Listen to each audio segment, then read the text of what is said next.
श्री गुरुभ्यो नमः। नमस्ते बच्चों, आज हम देवव्रत पाठ से कुछ प्रश्न और उत्तर को चर्चा करने वाले हैं। पहले की कक्षा में हमने देवव्रत के बारे में, देवव्रत के चरित्र के बारे में जानकारी प्राप्त की। ये देवव्रत कौन है?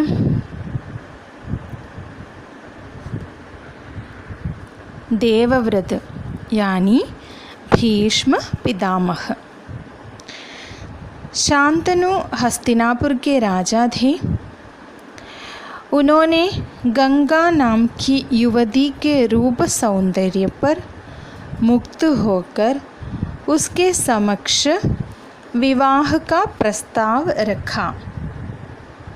बाद गंगा ने राजा से कहा शर्त के रूप, मैं कुछ भी करूं, आप मुझसे कुछ नहीं कहेंगे। शांतनु ने शर्त स्वीकार कर ली थी। शर्त स्वीकार करने के बाद गंगा उनकी पत्नी बन गई।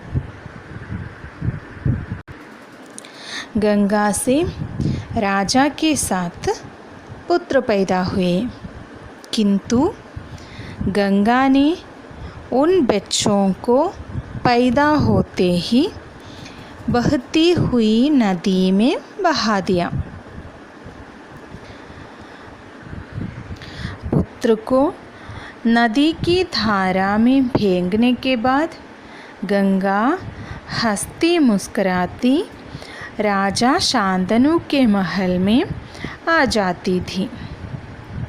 गंगा जब 8वें बच्चे को लेकर नदी की ओर चली, तब शांतनु ने कहा, माँ होकर अपने नादान बच्चों को अकारण ही क्यों मार दिया करती हो? गंगा ने कहा शांतनु से, राजन, आपने दी हुई शर्त को तोड़ दिया है। अब मैं यहाँ नहीं टकर सकूँगी। आपके इस बालक को नदी में न डालकर कुछ दिन पालूँगी और फिर आपको लौटा दूँगी। एक दिन राजा शांतनु शिकार खेलते खेलते गंगा के तट पर चले गए तो देखा किनारे पर खड़ा एक सुंदर और गठीला युवक। वो गंगा की बहती हुई धारा पर बाण चला रहा था। बाणों की बौछार से गंगा की प्रचंड धारा एकदम रुकी हुई थी। शांतनु दंग रह गए। वो बालक ही देवव्रत था। यह बालक देवव्रत था। राजा के सामने गंगा स्वयं आकर उपस्थित हो गई। गंगा ने युवक को अपने पास बुलाया और राजा से बोली, राजन, यह आपका और मेरा 8वां पुत्र देवव्रत है। यह शास्त्र ज्ञान में शुक्राचार्य व रण कौशल में परशुराम के समान है। यह कुशल योद्धा व चतुर राजनीतिज्ञ है। आप इसे अपने साथ ले जाइए। यह कहकर गंगा ने देवव्रत का माथा चूमा और आशीर्वाद देकर वहाँ से विदा कर दिया। यह है पाठ का सारांश। अब हम पाठ से कुछ प्रश्न उत्तर देखने वाले हैं। पहला प्रश्न, महाभारत की कथा के रचनाकार कौन है? आपने पढ़ाया प्रश्न क्या है? महाभारत की कथा के रचनाकार कौन है? क्या है? महाभारत कथा के रचनाकार व्यास मुनि है। कौन है? व्यास मुनि है। अगला प्रश्न, शांतनु कहाँ के राजा थे? प्रश्न यह है, शांतनु कहाँ के राजा थे? कहाँ के राजा थे? शांतनु हस्तिनापुर के राजा थे। शांतनु हस्तिनापुर के राजा थे। तीसरा, शांतनु ने किस युवती के समक्ष विवाह का प्रस्ताव रखा? शांतनु ने किस युवती के समक्ष विवाह का प्रस्ताव रखा? कौन है वो? गंगा के। शांतनु ने गंगा के समक्ष विवाह का प्रस्ताव रखा। शांतनु के पुत्र का नाम क्या था?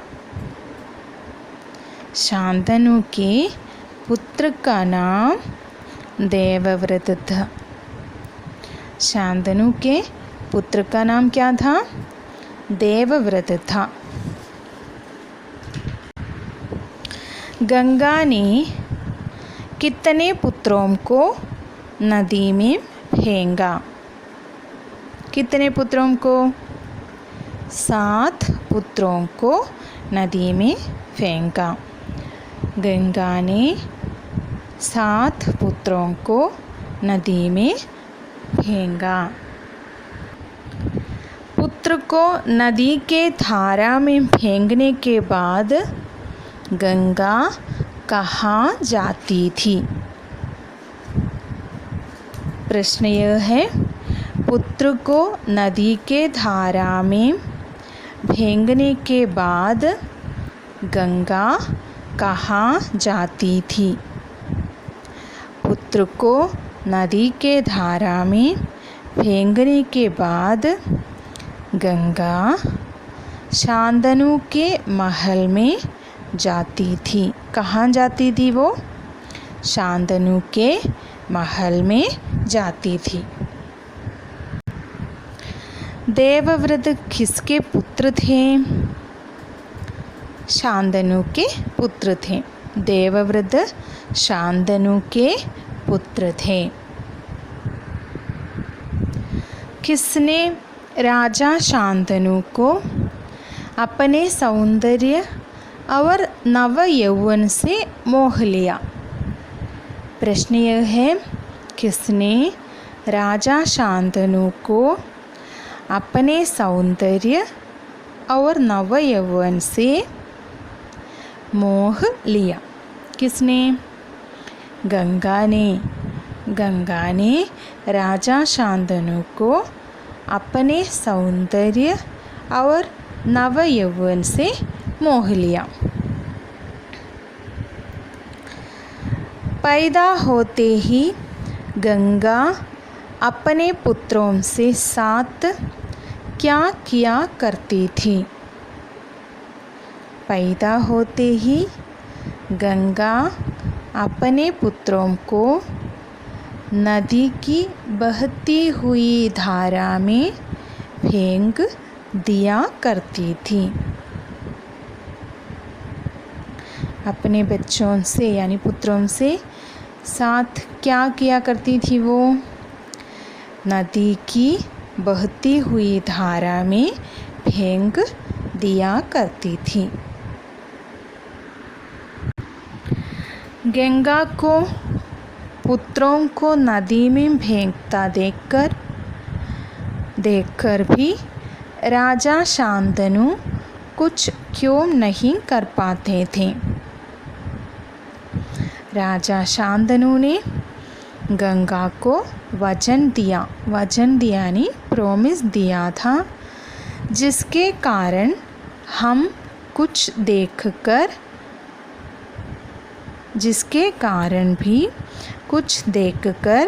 मन महसूस कर रह जाते थे। राजा शांतनु ने गंगा को वचन दिया था, जिसके कारण सब कुछ देखकर भी मन महसूस कर रह जाते थे।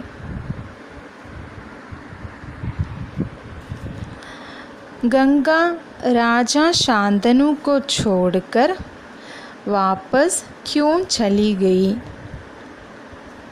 गंगा राजा शांतनु को छोड़कर वापस क्यों चली गई?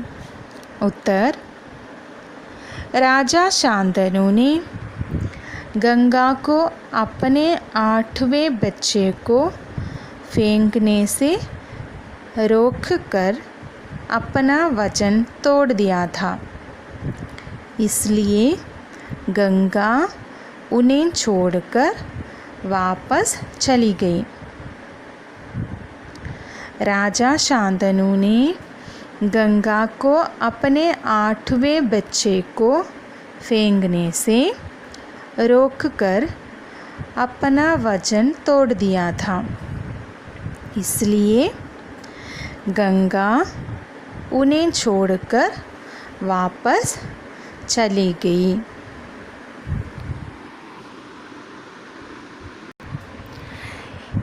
एक दिन राजा शांतनु शिकार खेलते खेलते गंगा के तट पर चले गए। तब उन्होंने वहाँ क्या देखा? गंगा के तट पर चले गए, तब शांतनु वहाँ क्या देखा? उन्होंने यानी शांतनु वहाँ देखा कि एक सुंदर और गठीला युवक गंगा की बहती हुई धारा पर बाण चला रहा था और उनके बाणों के बौछार से गंगा की प्रचंड धारा एकदम रुकी हुई थी। वहाँ शांतनु ने देखा कि एक सुंदर और गठीला युवक क्या किया था? गंगा की बहती हुई धारा पर बाण चला रहा था और उनके बाणों के बौछार से गंगा की प्रचंड धारा एकदम रुकी हुई थी।